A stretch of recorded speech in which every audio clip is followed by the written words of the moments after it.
another great day. So, sino ba naman ang hindi matutuwa pag everyday na lang may free sample na dumadating sa bahay nyo? Ayan, so, mabukas na ulit tayo ng another free sample na naman. Ayan. So, buksan na muna natin siya. Tadaan! So, as you can see guys, this is food supplement. Nakakatulong sa ating mga mata kasi nga as of the moment or sa mga panahon na ngayon, ang mga tao dito sa Pilipinas or kahit sa ibang bansa is mahilig ng mag-cellphone, mahilig ng magpuyat. So ito, tutulungan niya tayo or nakakatulong siya para maprotektahan yung mga mata natin. Okay? Ayan. So magre-review tayo sa product na to. I-reviewin natin ang product na to kung effective ba talaga siya, kung ano yung side effect niya, and makakatulong ba talaga siya sa atin. Kasi as you can see, oh, so, puro Chinese yan yung nakalagay dyan. So, ibig sabihin, this is product of Chinese people. Ayan. So, hindi ko siya mabasa. So, maghahanap tayo ng translator para maintindihan natin kung ano yung makalapasulat dito. Okay?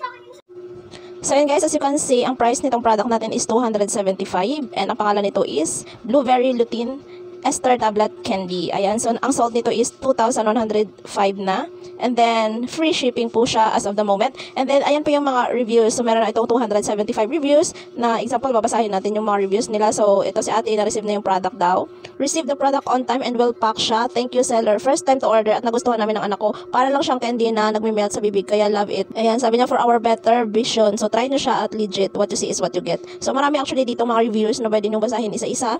So, kung gusto nyo pang malaman yung mga reviews na gusto nyo malaman about sa product na ito, na mga Filipino din yung nagbili. So, ito, sabi ko nga po, itong product na to is para lang po ito sa ating vision. Kasi nakakatulong po ito para protektahan ang ating mga mata sa pagpupuyat at lalo-lalo na sa paggamit ng ating mga cellphone. NTLD PH ang shop nito. So, meron tayo dito about this. Merong, ang flavor nito is blueberries. Tapos, i-imbak lang siya sa temperatura ng kwarto. Tapos, nakabattle siya. Siyempre, may description dito.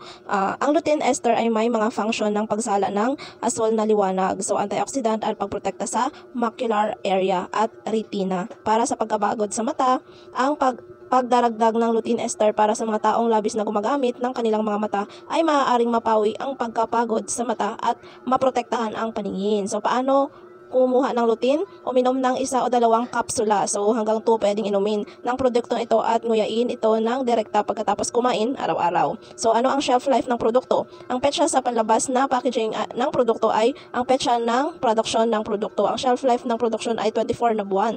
Ang tiyak na oras na expiration ay 24 na buwan pagkatapos ng petsa ng production. Okay, so as of now, so yan po yung mga detalye na nakalagay dito sa kanilang shop.